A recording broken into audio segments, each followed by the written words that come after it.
Nonton streaming RCTI, MNC TV, GTV, iNews, ya di RCTI Plus.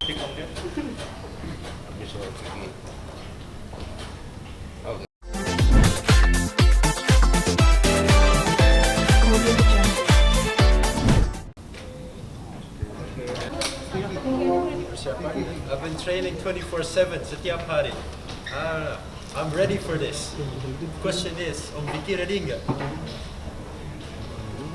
Kita mungkin butuh berapa ronde untuk mengalahkan Vicky? Butuhnya, I can do it one round.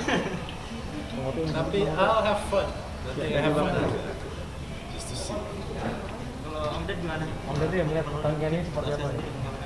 Saya malah bilang sama dia, jujur aja saya mau bilang sama dia, Aska ini kita ada 3 ronde. Kalau kamu pukul di ronde pertama selesai, nontonnya 5 detik. Coba kamu mainin dulu. Tapi begitu waktunya kamu lihat, knockdown langsung. Karena ini anak memang dari kecil dilatihnya memang keras. Saya ngelatih dia untuk bela diri memang sangat amat keras. Dia punya 5 bela diri yang berbeda sampai sekarang memang sangat keras dilatih. Om Ded, memang itu dari kecil memang sudah dilatih untuk latih bela diri dari dulu? Saya dari usia 8 tahun. Di umur 8 tahun itu saya ngelatih dia boxing dari nangis-nangis. Jadi pakai pelindung, saya pukulin, nangis. Saya sayang lagi, saya pukul lagi, nangis lagi, saya sayang lagi sampai akhirnya sekarang dia setiap kali kalau lagi latihan dia selalu maunya sparring sama saya, mau pukulin saya. Tapi memang dididiknya keras. Kalau untuk bela diri memang dididiknya sangat keras. Om Ded, pada saat usia 8 tahun itu memang keinginan Aska atau memang dari Om Ded sendiri? Enggak, bukan keinginan Aska, karena pasti nggak ada anak kecil yang punya keinginan tiba-tiba boxing dipukulin, nggak ada. Tapi saya melihat bahwa namanya cowok itu harus punya basic bela diri, karena saya punya basic bela diri. Nah biasanya basic bela diri itu harus dimulainya dengan dia panas dulu, dia nafsu dulu. Nah begitu dia mulai nafsu, kita carikan guru, kita masukin ke private, terus kita ke kelas-kelas, sampai akhirnya sekarang dia jadi addict dengan bela diri. Om Ded, ketika Aska menawarkan diri untuk bertarung melawan Vicky, reaksi pertama apa? Saya bilang jangan. Saya bilang kayak ini jujur ya, ini jujur, ini nggak ada gimmick-gimmickan, karena saya, you know me, I don't play gimmick. Saya bilang sama Askanya, ini mah Om Vicky aja lah nyari sensasi. Tapi begitu Askanya bilang, ya udah, let's do it. Kalau memang mau nyari sensasi, let's do it. Terus dia bilang, saya nanya lagi, kamu beneran ini? Awalnya dia sejokes, kamu beneran? Terus dia bilang, beneran, kenapa enggak? Ayo, let's do it. Ya udah, terus saya telepon Vicky-nya, Vic, lu nantangin gua dari kemarin, tujuannya apa ya? Dia bilang, biasa lo bro, gini. Enggak, gua ya ini sekarang nih. Tapi sama anak gua, lu mau nggak? Rupanya sama Vicky-nya, oh boleh, ayo. Terus saya bilang sama dia, ayo. Panas lah dia. Ya namanya 15 tahun kan masih panasan ya. Dia lebih panas ditantangin ini dibandingkan masalah itu. Strategi apa yang nanti Aska lakukan buat Strategi aku cuman kan as Papa tadi bilang untuk first round cuma akan main-mainin aja. First round main-mainin, second round aku akan go straight ahead, coba knock him out, and that's it. sebesar apa nih keyakinan untuk mengalahkan seorang Vicky Prasetyo?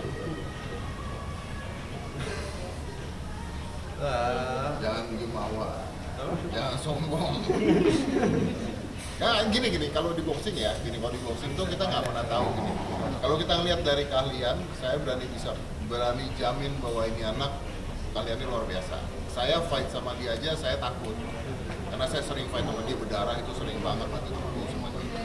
Tapi kalau namanya di dalam ring itu kita nggak pernah tahu. Karena ada yang namanya lucky blow, ada loh yang kepukul nggak sengaja jatuh tuh ada. Gitu ya. Ada yang dia main-main tiba-tiba kehajar beneran, itu ada. Makanya saya selalu bilang sama dia, kalaupun kamu yakin kamu menang, jangan menganggap remeh lawan. Siapapun itu tidak boleh dianggap remeh. Karena kekalahan kita itu adalah ketika kita menganggap remeh lawan kita. Karena this is not set up, ini nggak di set up. Kecuali kalau WWE gitu ya di set up, nggak tahu lah. Kalau ini nggak set up, kamu kepukul, kamu lengah, main tangan turun, dipukul, jatuh juga. Gitu. Of course, that's why I'm taking this very seriously. I'm training every single day, and I'm taking this very seriously. Nanti praktisnya setiap hari apa aja nih? Udah mulai apa? Setiap hari padding, shadowboxing, sama mustadi, and every day just try. Juga cardio. Sure. So crazy sure. You want me to do shadowboxing?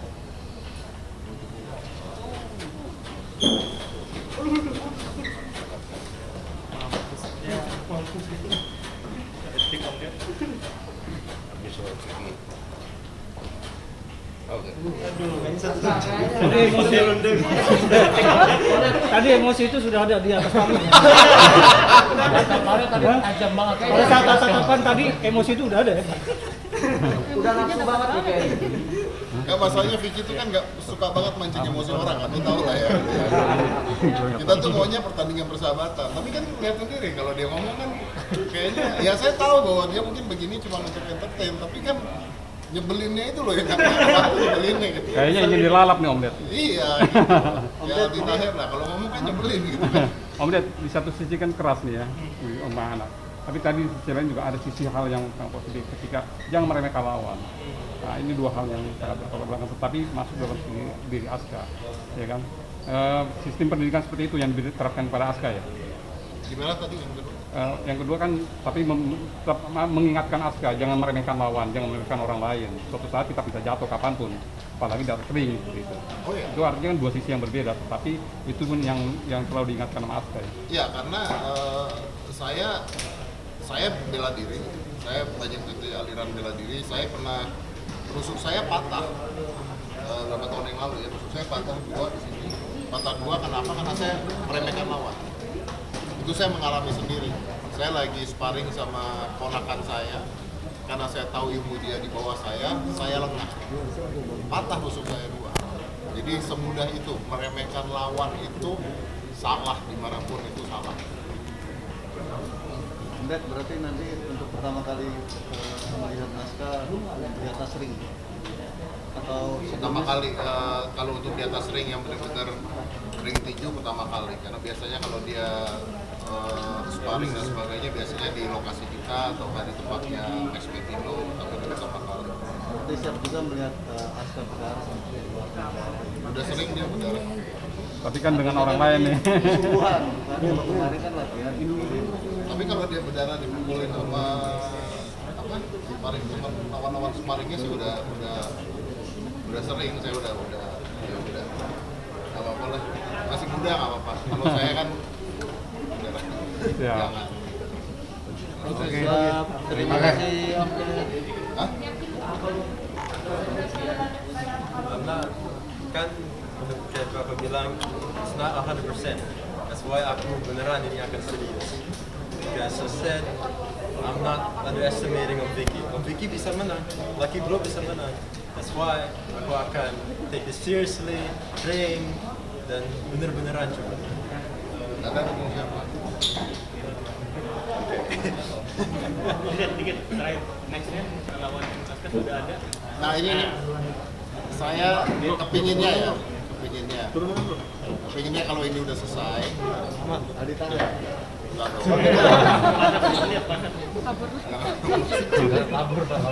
Gini loh, menang kalah nggak ada gunanya bro. Ini saya beneran, saya kepinginnya kalau memang Vicky menang, kan kita nggak pernah tahu ya. Kalau memang Vicky menang ya saya lawan. Tapi saya kepinginnya kalau memang Aska menang, saya pinginnya nextnya dia lawan saya. Dan kita beneran. Saya belum pernah lihat ada di satu ring tinju, ayah sama anak fight tinju beneran. Kayaknya buat saya, kayaknya itu sebuah pencapaian yang luar biasa. Buat saya pribadi pencapaian yang luar biasa. Ya, kemungkinan besar saya kalah.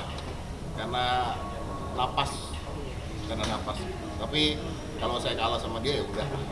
Tapi nggak semudah itu juga ngalahin saya kan. Oke, Om Ded, yang menarik nih, nanti akankah diundang kali ini?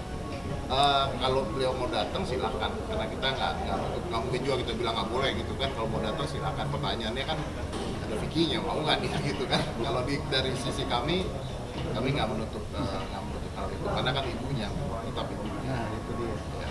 Paling nggak memberikan support. Betul, tapi kan ada sisi lain ya Pak.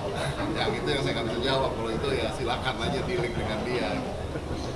Tapi ibu tapi menyetujui kalau Aska melawan. mengetahui tapi juga sudah diterangkan juga ke ibunya. Pertama kali juga ibunya juga mengatakan apa-apaan kenapa gini-gini, tapi Askanya udah menerangkan juga bahwa no, this is nggak ada hubungannya dengan masalah kalian gitu ya. Karena gini loh, buat teman-teman media ya, jadi memang pada saat itu saya dan Aska, kalau kalian perhatikan saya menjauh. Setiap kali mau diwawancara saya nggak mau, setiap kali apa saya nggak mau. Kenapa?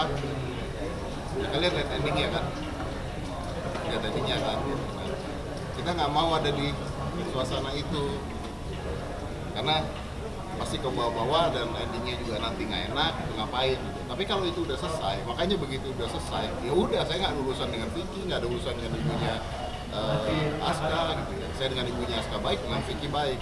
Tapi kalau pada saat itu terjadi pernikahan mereka, ya kita tidak mau dibawa-bawa ke dalam hal tersebut karena positifnya agak kurang buat kita. Ya pasti dikelubutin medianya, pasti wah gimana tuh ribut tuh, wah gimana tuh, wah gitu kan. Kalau ini kan kita nggak ikutan. Jadi pertandingan ini tidak ada hubungannya dengan hal itu. Walaupun menjadi menarik karena setelah kejadian itu, gitu. Itu menariknya. Memang sengaja momennya Om Den atau gimana nih? Pas gitu. Kalau momennya sebenarnya enggak. Kalau momennya gara-gara saya kesel liatin Aldi Tahir lari-larian dari ring itu. Terus Vicky-nya nantangin, saya lihat bahwa oh this is a moment, ini momen gitu. Karena nggak tahu ya, saya nggak mengatakan yang kemarin Aldi itu bohong ya. Tapi kalau saya lihat dari kasat mata saya, kayaknya yang dicari cuma duit doang. Nah ini kan nggak seperti itu. Jadi kalian akan lihat pertandingan yang benar-benar pertandingan. Ngomong-ngomongin uang, ada hadiah apa sih nanti? Oh nggak ada. Kita nyari sponsor hanya untuk melakukan hal itu doang, untuk cukup membuat hal itu. Karena kan kita harus sewa gedungnya, sewa ringnya, sewa apanya. Hadiahnya cuma. Nah itu dia, Vicky-nya juga mau gitu, bahwa kalau ini nggak ada duitnya gimana nih gitu.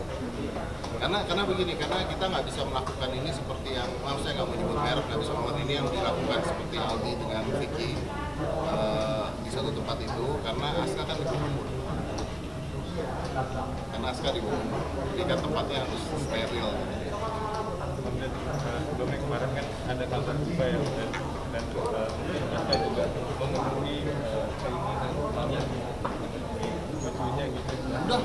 Sudah seperti apa sih? Sudah ditemuin sama Aska, justru sehari sebelumnya Aska udah nemuin neneknya, udah nemuin neneknya juga. Terus tapi pada saat ditemuin keadaannya memang sudah nggak bisa berlari. Tapi kan sebelum itu juga udah sering ditemuin kan sebelumnya.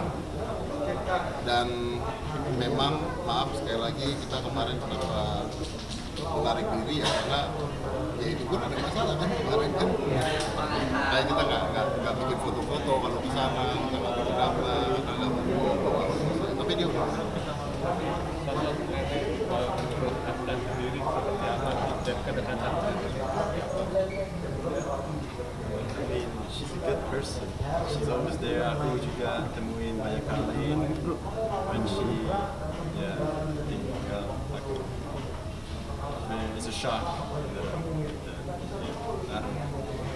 Dan kalau buat saya sih, kalau saya boleh bicara begitu kan, maksudnya beliau udah sakit, sudah tua, sudah sakit. Jadi mungkin kemarin apa yang diomongin itu juga udah bukan dari dirinya sendiri ya. Mungkin namanya orang udah dalam keadaan sakit ya, kita nggak tahu seperti apa. Cuman ya itu maaf banget saya dari kemarin saya nggak mau ikutan ke sana karena banyak negatifnya buat saya. Oke, Aska, apa yang mau disampaikan untuk Vicky Prasetyo? Raden, apa? Jurus tadi apa gimana? Apa? Jurus yang tadi mau disampaikan. Apa yang mau disampaikan?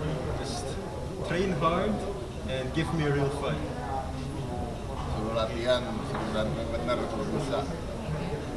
Oke. Maksudnya rencana di mana? Rencananya di Lokasinya? Jadi kayaknya di ini di gedung di sini.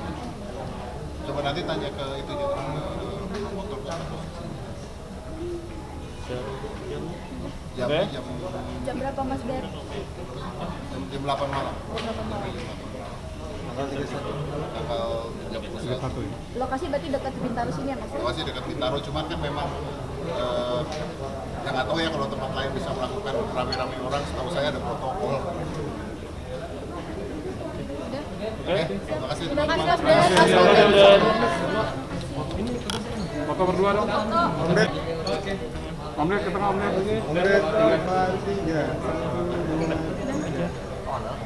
Ini gue jadi bikin.